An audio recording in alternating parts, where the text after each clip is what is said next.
रात का समय था। लंका के आकाश में आग की लपटें उठ रही थी।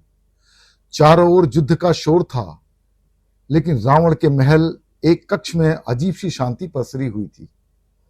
उस कक्ष में बैठे थे लंक के महाराजा रावण, 10 सिरों वाले अपार शक्ति के स्वामी। लेकिन आज उनके चेहरे पर चिंता साफ दिखाई दे रही थी। तभी द्वार खुला। अंदर प्रवेश किया लंका के सबसे महान योद्धा इंद्रजीत मेघनाद ने। उसके कवच पर युद्ध के निशान थे। शरीर घायल था, लेकिन उसकी आंखों में आज भी कुछ अलग था। घमंड नहीं, भय। रावण ने भारी आवाज में कहा, मेघनाद, तुम लौट आए?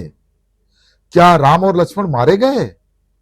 मेघनाद कुछ क्षण चुप रहा, फिर धीरे से बोला, पिताश्री, आज मैं आपसे पुत्र बनकर बात करने आया हूं, सेनापति बनकर नहीं। रावण की आंखें सिकुड़ गईं। स्पष्ट कहो। मेघनाद आगे बढ़ा, मैंने देवताओं को हराया है, इंद्र को बंदी बनाया, तीनों लोग मेरे नाम से कांपते हैं, लेकिन आज रणभूमि में मैंने जो देखा वैसा कभी नहीं देखा। रावण क्रोधित होकर बोला, क्या तुम उन वनवासियों की प्रशंसा करने आए हो? मेघनाद की आवाज कांप उठी, वे वनवासी नहीं है पिताश्री। तो कौन है? मेघनाद ने गहरी सांस ली, राम कोई साधारण मनुष्य नहीं है। कमरे में सन्नाटा सा छा गया। जब मैं युद्ध कर रहा था, उनके बाण मेरे अस्त्रों को ऐसे काट रहे थे जैसे सूर्य अंधकार को मिटा देता है।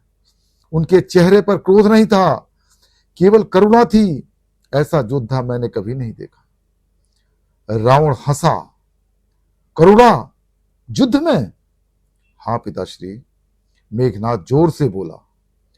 और लक्ष्मण, वे अग्नि के समान हैं। मैंने उन पर मायावी अस्त्र चलाए, नागपाश चलाया, लेकिन उनका संकल्प नहीं टूटा। फिर वह धीरे धीरे रावण के सिंहासन के पास आया। पिताश्री, मैं आपसे विनती करता हूं, माता सीता को वापस लौटा दीजिए। यह सुनते ही रावण का चेहरा क्रोध से लाल हो गया। मेघनाद, तुम विभीषण की तरह डर गए? नहीं, मेघनाद गरजा, मैं मृत्यु से नहीं डरता। मैं कल की युद्ध भूमि में जाऊंगा और शायद लौट कर ना आऊं। रावण कुछ क्षण के लिए शांत हो गया। तो फिर यह सब क्यों कह रहे हो? मेघनाद की आंखें नम हो गईं। क्योंकि मैं पहली बार सत्य देख पा रहा हूं, मेघनाद बोला।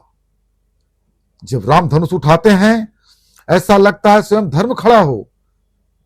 उनके सामने अधर्म टिक नहीं सकता। रावण ने मुट्ठियां भींच ली। मैं रावण हूं तो लोग विजेता, क्या मैं किसी मनुष्य के सामने झुक जाऊं? मेघनाद ने धीरे से कहा, यही आपका सबसे बड़ा भ्रम है पिताश्री, कि आप उन्हें मनुष्य समझ रहे हैं। कमरे में दीपक की लौ कांपने लगी।